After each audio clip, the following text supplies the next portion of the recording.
Hello, I'm Dick Barrett of the Columbus Historical Society, and we'd like to invite you to join us for another of our programs on Columbus history. Today, we're going to discuss the history of one of our city parks, Goodale Park.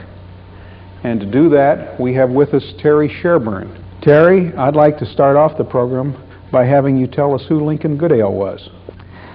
Lincoln Goodale was Columbus' first major benefactor and Columbus' wealthiest citizen. Goodale's father was an officer in the Revolution and brought his family to Marietta, Ohio's first pioneer settlement. Lincoln was 6 years old when he set foot in Ohio in 1788. He studied medicine, volunteered for the Army, and was a physician during the War of 1812. But his wealth came from merchandising and real estate. He formed a partnership with Joel Buttles, who is now remembered by a street on the north side of Goodale Park. In 1864, Lincoln had to pay income tax to help support the war on an income of $67,000. In 1868, when he died, his estate was valued at $1.5 million, and he bequeathed $130,000 for the care of indigent women and children. Terry, can you tell us just how the city of Columbus came to acquire Goodale Park? In 1851, Lincoln Goodale gave the park to the city. It was the city's first park. The timing of the gift may have been pushed by Goodale's friend, William Deschler, who was a reporter for the Ohio Statesman.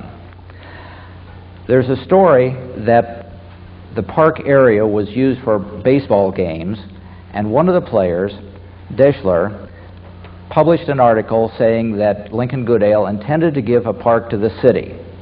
Apparently, Goodale was unaware of the publication, but was not seemingly surprised when people congratulated him on his generosity. Could you tell us about the early years of the park? When Goodale gave the park, it was still covered with primeval forest trees, as shown in the lower right corner of this scene. The deed for the park cites these trees for preservation. Another of the deed's requirements was for the park to be fenced. This was for practical reasons rather than decorative.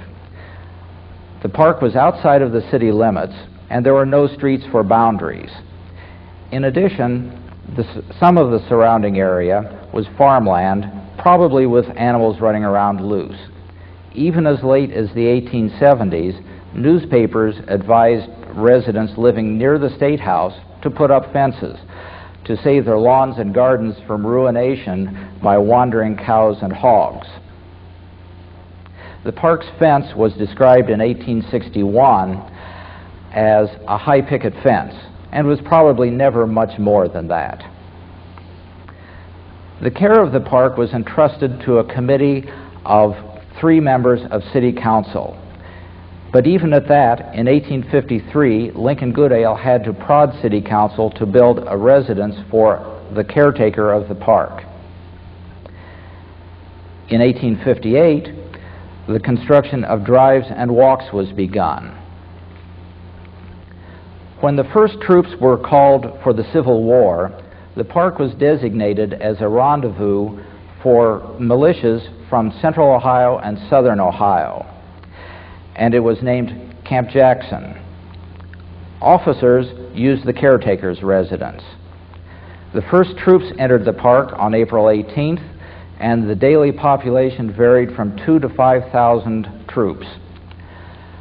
As the population peaked, complaints about lodging, food, and morale increased.